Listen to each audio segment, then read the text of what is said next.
ಕಾಡಾನೆ ದಾಳಿಯಿಂದ ಮೃತಪಟ್ಟ ಕೊಡಗು ಜಿಲ್ಲೆ ಮಡಿಕೇರಿ ತಾಲೂಕಿನ ಬೆಟ್ಟತ್ತೂರು ಗ್ರಾಮದ ವಿದ್ಯಾರ್ಥಿನಿ ಪೂಜಾ ಮನೆಗೆ ವಿರಾಜಪೇಟೆ ಶಾಸಕ ಎಎಸ್ ಪೊನ್ನಣ್ಣ ಭಾನುವಾರ ರಾತ್ರಿ ಭೇಟಿ ನೀಡಿ ಪೋಷಕರಿಗೆ ಸಾಂತ್ವನ ಹೇಳಿದರು. ಧೈರ್ಯ ತುಂಬಿದ ಶಾಸಕ ಪೊನ್ನಣ್ಣ, ವಿದ್ಯಾರ್ಥಿನಿಯ ಸಾವು ತೀವ್ರ ನೋವು ತಂದಿದೆ. ಸರ್ಕಾರದಿಂದ ಬರಬೇಕಾದ ಪರಿಹಾರವನ್ನು ಒದಗಿಸಲಾಗುವುದು ಎಂದು ಪೊನ್ನಣ್ಣ ಭರವಸೆ ನೀಡಿದರು. ಇಲ್ಲಿರುವ ಒಂಟಿ ಸಲಗವನ್ನು ಸೆರೆಹಿಡಿಯಲು ಅರಣ್ಯ ಇಲಾಖೆ ಅಧಿಕಾರಿಗಳಿಗೆ ಸೂಚಿಸಲಾಗಿದೆ.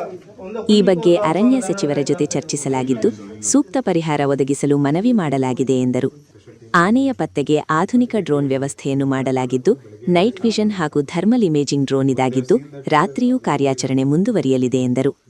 ವಿದ್ಯಾರ್ಥಿನಿಯ ಮನೆಯಲ್ಲಿ ಯಾರಾದರೂ ಒಬ್ಬರಿಗೆ ಸರ್ಕಾರಿ ಉದ್ಯೋಗದ ಬೇಡಿಕೆ ಬಂದಿದ್ದು, ಇದನ್ನು ಸರ್ಕಾರ ಮಟ್ಟದಲ್ಲಿ ಪರಿಶೀಲಿಸಿ ಅಗತ್ಯ ಕ್ರಮ ಕೈಗೊಳ್ಳುವುದಾಗಿ ಶಾಸಕರು ಭರವಸೆ ನೀಡಿದರು.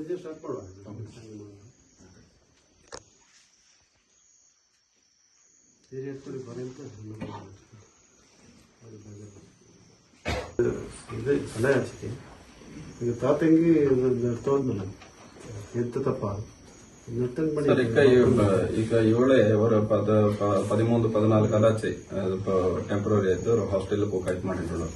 ಹಂಗಕ್ಕೆ ಅದನ್ನ ಇದು ಕಂಟಿನ್ಯೂ ಮಾಡೋದು ಚೆಕ್ ಮಾಡಿ ಎಂಚಾಗೆ ಡೈರೆಕ್ಟ್ ರಿಕ್ರೂಟ್ಮೆಂಟ್ ಎಕ್ಸಾಮ್ ಮೂಲಕ ಅದೇ ಅದೇ ಗೊತ್ತಾಗ್ತದೆ.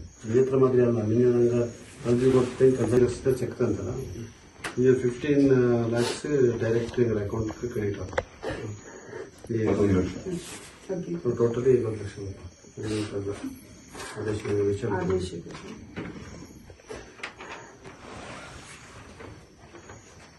ಈ ತರ ಎಲ್ಲಿ ಹಾಕತನಕ್ಕೆ ಚೆನ್ನ ಈಗ ಲಾಸ್ಟ್ ಟೈಮು ನಿಮ್ಗೆ ಹೇಳಿದೆ, ಈ ಸತಿ ಯಾರು ಅದನ್ನ ಕ್ಯಾಪ್ಚರ್ ಮಾಡುವಂತ ಕೆಲಸ ಏನೋ ಇಟ್ ರನ್ಸ್ ರಿಸ್ಕ್, ಬಟ್ ಏನು ಮಾಡೋಕ್ಕಾಗಲ್ಲ. ಈಗ ಅದು ಇಲ್ಲೇ ಓಡಾಡ್ತಾ ಇದೆ ಅಂತ ಹೇಳಿದ್ರು. ಈಗ ಹಿಂಗ ನೈಟ್ ವಿಷನ್ ಡ್ರೋನ್ ಕ್ಯಾಮೆರಾಸ್ ಇರ್ತಾನೆ, ಟ್ರ್ಯಾಕ್ ಮಾಡ್ಬೇಕು, ಕಂಜೆ ಸ್ಟಾರ್ಟ್ ಮಾಡ್ಬೇಕು ಮಾಡಿತ್ತು. ಎಲ್ಲಿ ಉಂಡೆ ನೋಟಿತ್ತು ಅಂತಾಗಿ ಅದನ್ನ ಲಾಸ್ಟ್ ಟೈಮ್ ಚಿಕ್ಕಮಗಳೂರು ಮನೆಯಿಂದ ಆಚಲ್ಲ, ಅದೇ ಟ್ರ್ಯಾಂಕ್ಲೈಸ್ ಮಾಡಕ್ ಹೋಗಾಗ ಅದು ದಾವಿಪ್ಪಾಗ ಸುತ್ತಮುತ್ತ ಅದು ಟ್ರ್ಯಾಂಕ್ಲೈಸ್ ಮಾಡೋಕೆ ಆನಂತದ್ದು ಇನ್ಸಿಡೆಂಟ್ ಸಿಟಿ ಅಂತ.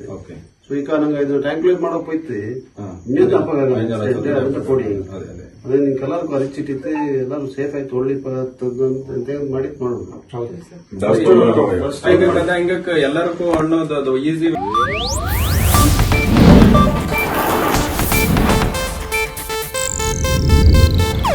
ಇದು ಏಷ್ಯಾನೆಟ್ ನ್ಯೂಸ್ ನೆಟ್ವರ್ಕ್ ಪ್ರಸ್ತುತಿ.